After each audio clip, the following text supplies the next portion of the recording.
ऊंची मंजिलों में रहने की तादाद दिन ब दिन बढ़ रही है, क्योंकि शायद उनको पता नहीं कि छोटे मकानों में रहने का क्या सुकून है।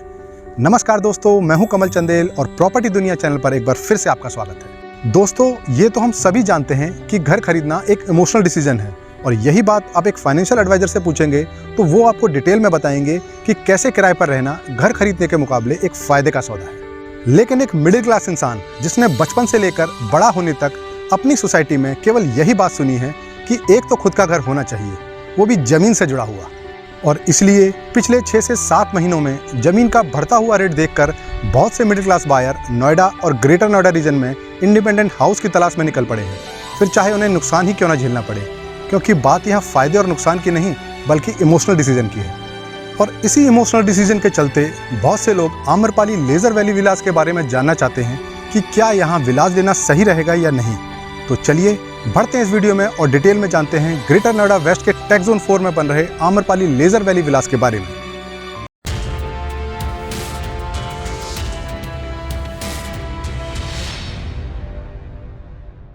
Amrapali laser valley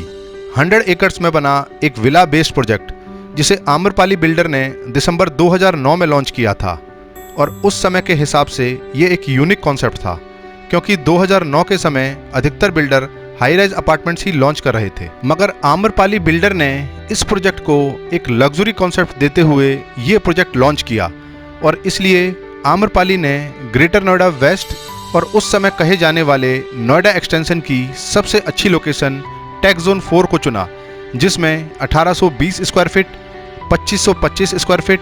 2950 square feet के 3, 4 और 5 BHK के ड्यूप्लेक्स विलास लॉन्च किए। आपकी जानकारी के लिए बता दूं कि टेक जोन 4 की ये लोकेशन गौर चौक से महज 2 किलोमीटर है, और आप इसे ग्रेटर नोएडा वेस्ट की सबसे अच्छी लोकेशन भी कह सकते हैं। और जिस समय इस प्रोजेक्ट को लॉन्च किया गया था तब ग्रेटर नोएडा वेस्ट में लैंड के रेट बहुत सस्ते थे, जिसके कारण ये प्रोजेक्ट आपको काफ़ी खुला खुला मिलेगा। और बिल्डर का प्रोजेक्ट होते हुए भी आपको इसमें काफ़ी छोटे छोटे पार्क और ग्रीन एरियाज़ भी देखने को मिलेंगे। इन पार्क को आप अथॉरिटी के सेक्टर से तो कंपेयर नहीं कर सकते, मगर दूसरे विला प्रोजेक्ट के मुकाबले आपको यहाँ अच्छी ग्रीनरी तो नज़र आती है। अब ये बात तो आपको बताने की जरूरत नहीं कि आम्रपाली बिल्डर दिवालिया हो चुका है, और आम्रपाली बिल्डर द्वारा NCLT फाइल करने के बाद सुप्रीम कोर्ट ने ये प्रोजेक्ट NBCC को फिनिश करने के लिए दिया है, जिसके कारण इस प्रोजेक्ट में हमें वो क्वालिटी देखने को नहीं मिल रही जो सपने दिखाकर ये प्रोजेक्ट लॉन्च किया था।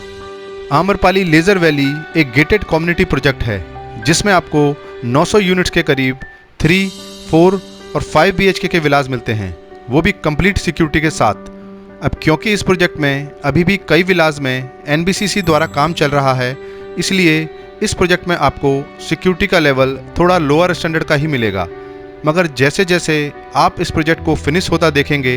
वैसे वैसे RWA इस पूरे प्रोजेक्ट को टेक ओवर करके सिक्योरिटी का लेवल बढ़ाती मिलेगी, और साथ ही साथ इसके मेंटेनेंस चार्जेस भी बढ़ते जाएंगे। अब अगर बात करें आम्रपाली लेज़र वैली की कंस्ट्रक्शन क्वालिटी की, तो इसे एक एवरेज क्वालिटी ही कहा जा सकता है, क्योंकि आम्रपाली बिल्डर के दिवालिया होने के बाद उसी कॉस्ट में सेम क्वालिटी डिलीवर करना, और वो भी अपने प्रॉफिट के साथ, पॉसिबल नहीं है। और यही कारण है कि NBCC ने इस प्रोजेक्ट को फिनिश करने में तो तेज़ी दिखाई,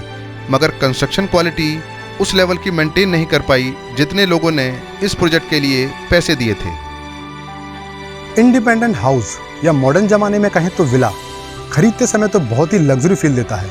मगर कुछ समय के बाद इस तरह के विला प्रोजेक्ट में पार्किंग की समस्या पैदा होने लगती है, क्योंकि जैसे जैसे प्रोजेक्ट में जेंट्री बढ़ती है वैसे वैसे लोगों की डिमांड भी बढ़ती जाती है। वैसे तो इस प्रोजेक्ट में आपको हर विला के साथ एक कवर्ड पार्किंग मिलती है, मगर भविष्य में जब यहाँ भीड़ भाड़ होगी तब यहाँ और भी पार्किंग की ज़रूरत पड़ेगी। अब क्योंकि ये खाली है इसलिए अभी तो ये खुला खुला लगता है, मगर भविष्य में आपको यहाँ पार्किंग की समस्या होती नजर आएगी। अब क्योंकि ये प्रोजेक्ट ग्रेटर नोएडा वेस्ट में लोकेटेड है, इसलिए इस प्रोजेक्ट में भी आप लीज होल्ड प्रॉपर्टी में बने ही विलास देख पाएंगे,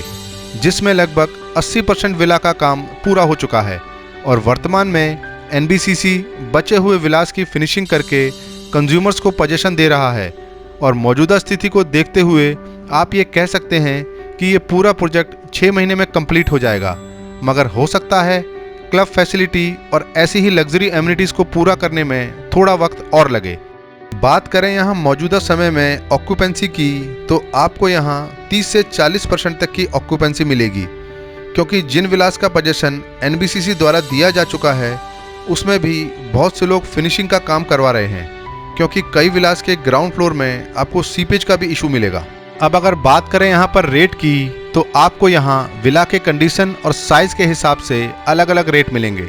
जिसमें आपको 1820 स्क्वायर फीट विला का रेट आज की तारीख में 1 करोड़ से 1.25 करोड़ मिलेगा।